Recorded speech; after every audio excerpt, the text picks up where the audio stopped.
Hello everybody. This is Steampunk Tarot card. And what I am going to do is I am going to pull 3 cards. It will be 1, 2, and 3. I will shuffle them up. I will read directly out of the book. But what you are going to do is you are going to pick your own card. So when I get this shuffled, I will put 3 cards, 1, 2, and 3. And then you pick which one is yours, okay? So before I start turning them over and reading them, you pick the one you want, okay? And there it is. So I am going to split it. We are going to pick 1. We are going to pick 2. And we are going to pick 3. Okay? Now, which card is yours? Card 1, card 2, or card 3? And it's hard to tell because of the light, but they're all the same there. Okay? You pick the card 1, 2, or 3. Ready? I'm assuming you have your own card picked in your hand, which is your card 1, 2, or 3. Okay? So, the first card is the Tower.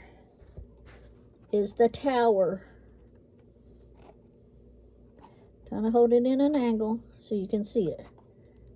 The Tower.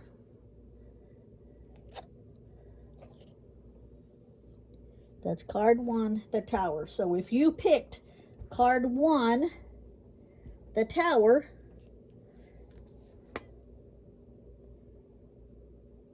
that's a pretty cool looking card. Okay, so let's look it up. And that is the Tower. Let me look at it again.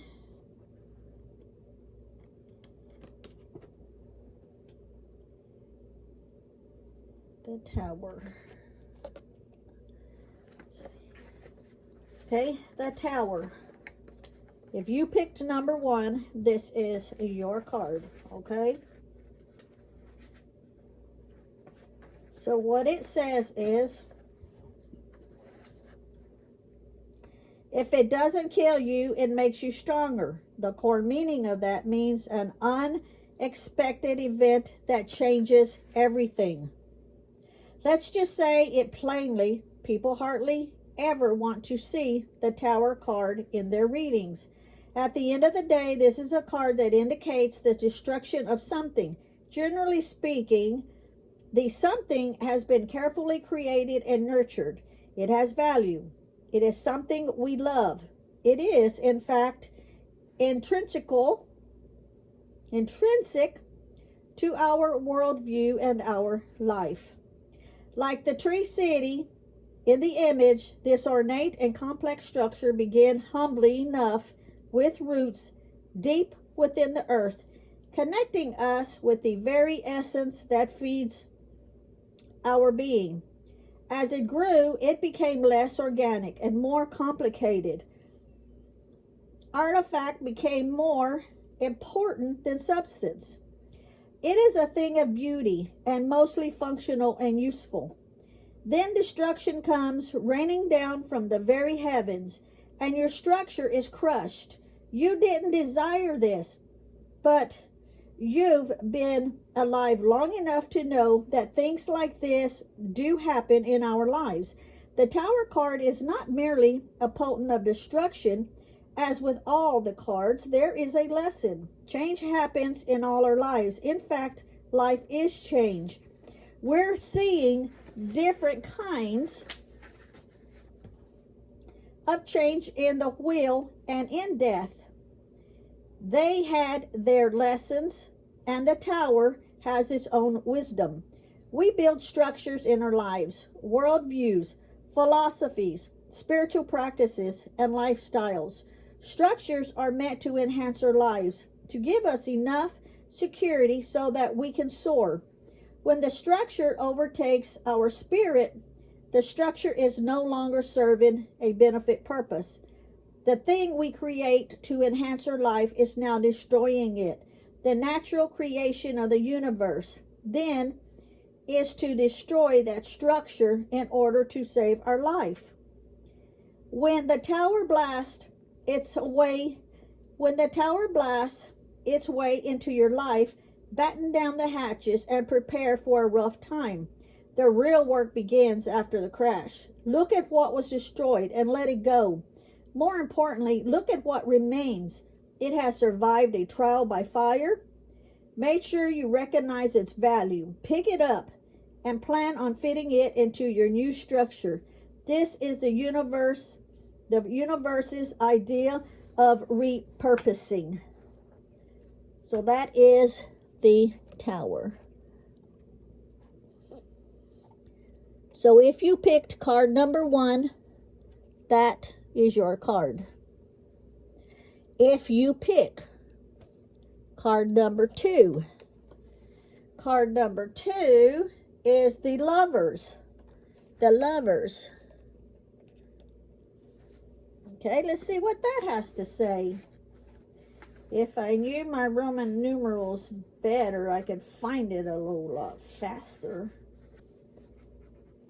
I could not have made a better choice. The core meaning is making a decision that makes your heart glad. Love is an interesting phenomenon, and this is an interesting card.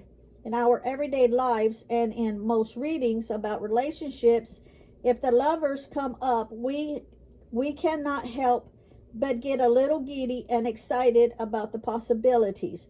This card conjures up romance, romantic hopes, and dreams of, as Sally Owen said in Practical Magic, a love that ever time will lie down and be still for.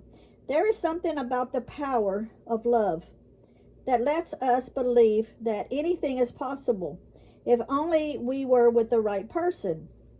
Why do we feel that way?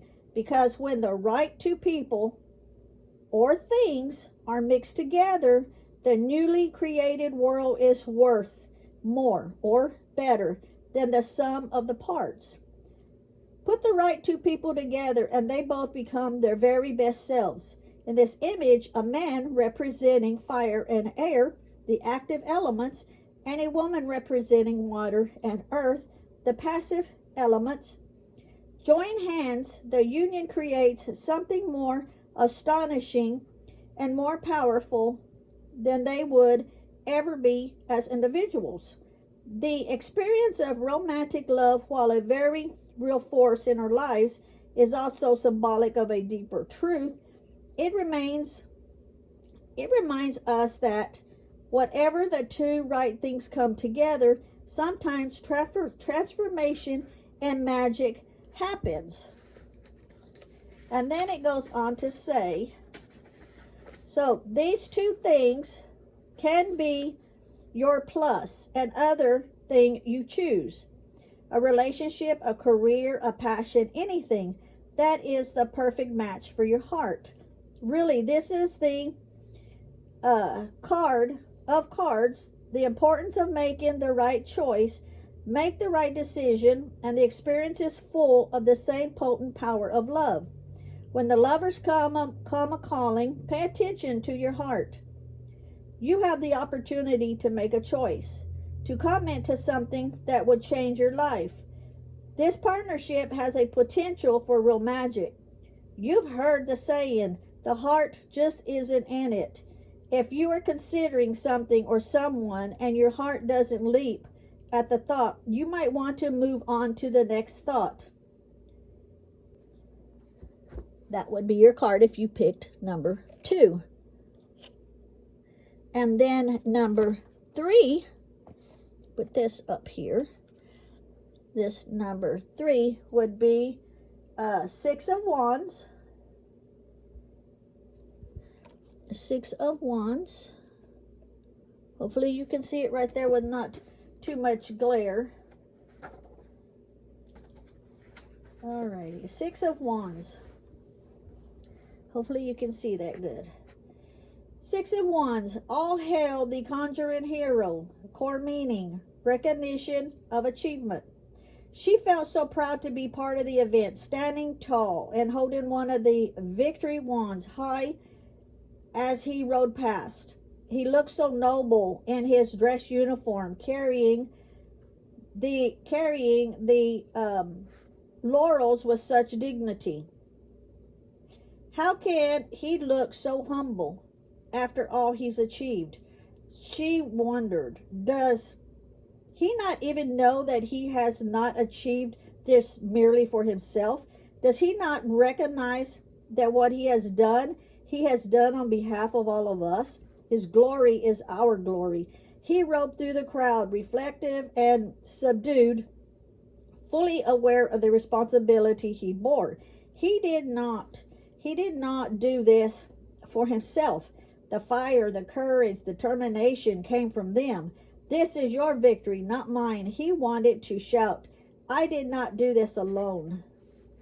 2 points of view, the truth that weave together to create one experience. There has been a victory, a great deed, a wondrous accomplishment. The doer of the deed, the hero of the hour, is publicly recognized as such. Heroes hardly ever exist in a vacuum, and consequently, everyone who has touched his life is part of the victory. In any society, heroes play a role. When we see them, we see the hero within and all that we could accomplish. They inspire us to be more than we are. When the public honors a hero, they also honor potential within themselves. So,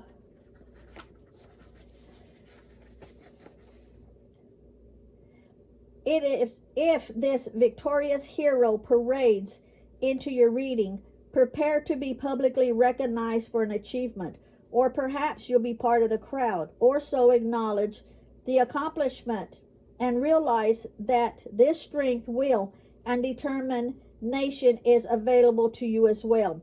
Tap into and use it, and soon you'll be riding in a place of honor.